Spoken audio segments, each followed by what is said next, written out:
This gun was only made from 1938 until 1955. This is a Winchester 74. It's a 22 long rifle. This one is a little bit unique in the fact that it's an antique for one thing.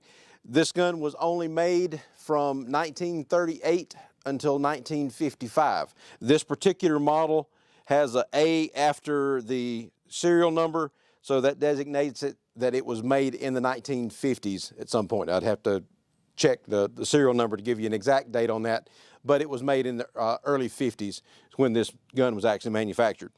It's got a nice walnut stock on it, and it's a tube-fed magazine on it, and the magazine is in the buttstock. So it's a little unusual that way. I mean, there's a lot of guns out there that go through the buttstock, but this one's a pretty nice looking example of the Model 74. For it to be as old as it is, it's still in very good shape.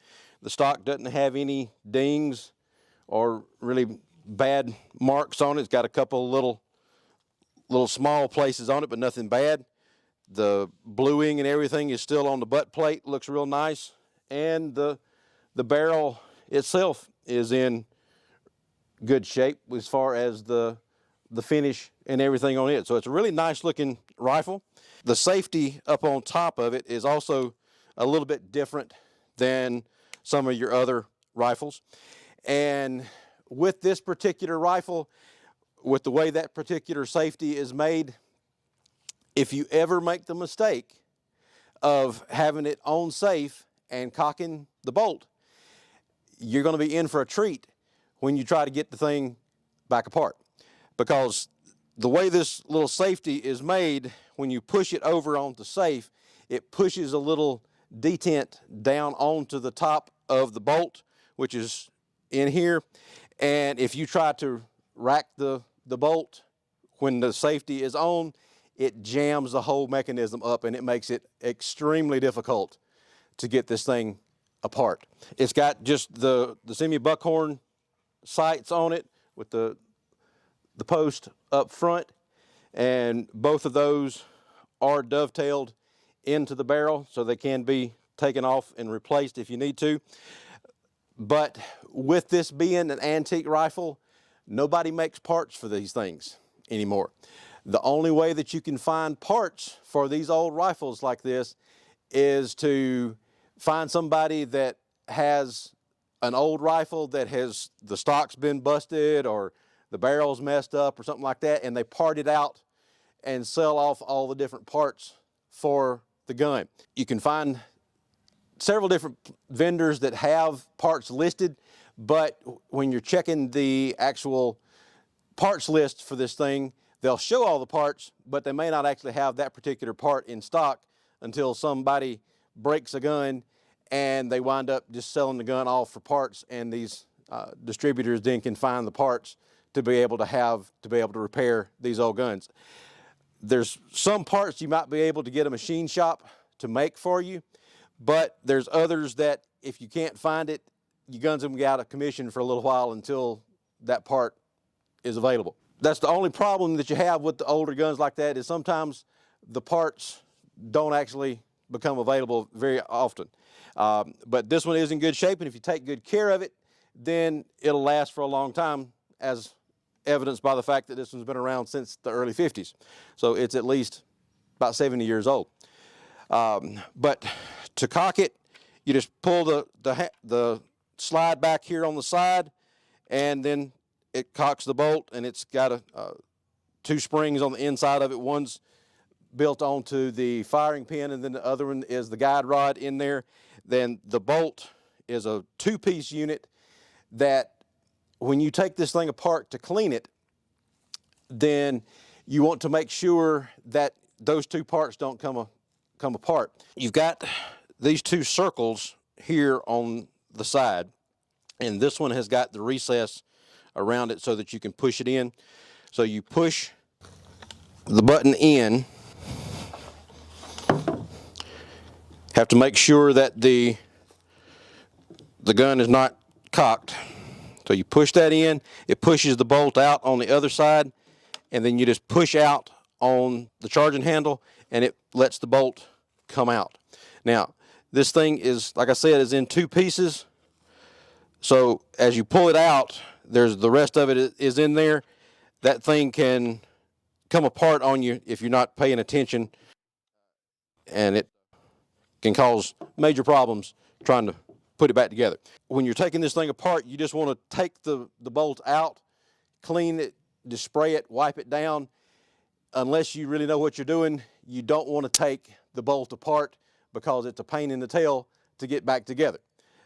There's another video on YouTube that shows how to take this thing apart, and it's not fun. So when you're loading it, you're going to use this hole here in the stock and just drop the rounds down into the stock. And as I said, it takes 14 rounds.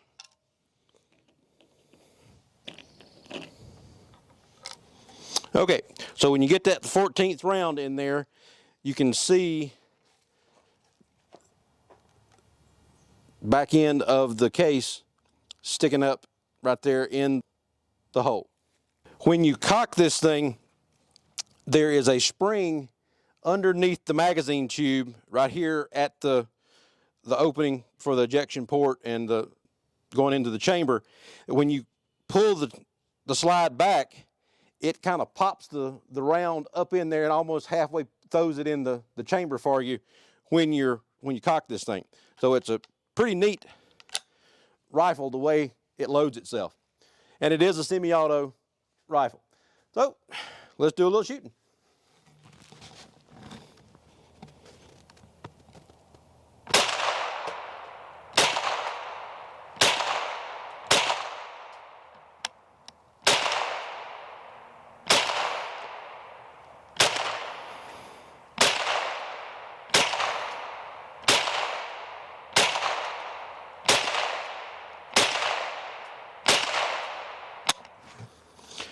Okay, so it's a very easy rifle to shoot, of course, since it's a 22.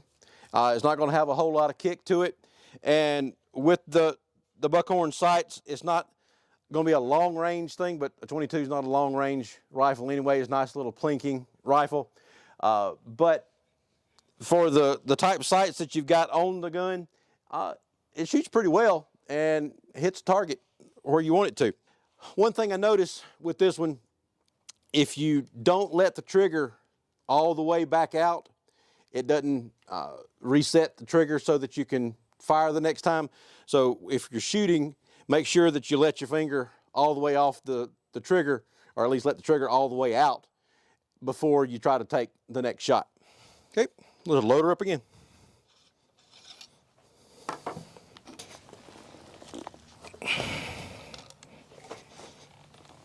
Okay, so had a little bit of a fumble there on the ammo, but if you have that problem, as long as the ground where you drop them on, you can get it back up and wipe off all the dirt and everything, and these just drop down in the leaves and a little bit of loose dirt, easy enough to get that clean back off, fine to keep shooting. Now, if you'd have dropped them in water or mud or something like that, been a little bit more important to get everything back off of them, because that mud could have got inside your gun and messed your gun up. So make sure you use clean ammo.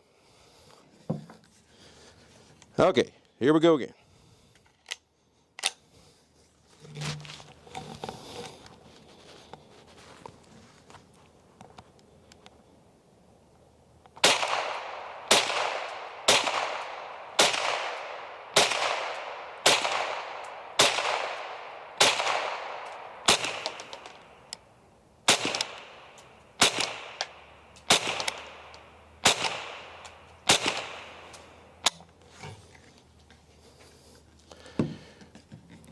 You could hear the difference in the ammo.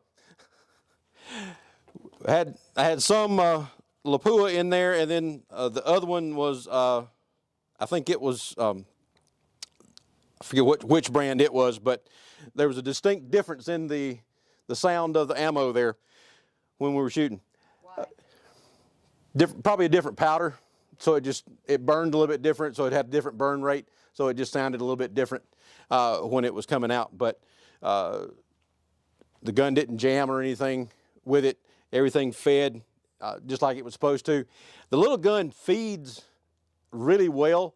I mean, I was using good ammo with it. I wasn't using anything that had a loose nose or anything, but this Center X from Lapua was a very nice ammo. It fed really well through the gun, didn't have any jams with it. I did not adjust the sights at all on the gun, so I was just kind of aiming down here, and with the semi-buckhorn, I could have adjusted a little bit more and got it to set up, but I didn't want to mess with the sights. Steven's probably got it set to where he wants it, so I didn't want to mess with it. But you can see, even without changing the sights, pretty good grouping there. We had 28 rounds in there, and so it's pretty tight group. A friend of mine had brought this over for me to work on a little bit. The spring that was underneath the magazine tube had come out. I was working on it, so I took it out earlier today and shot it to make sure everything was working properly.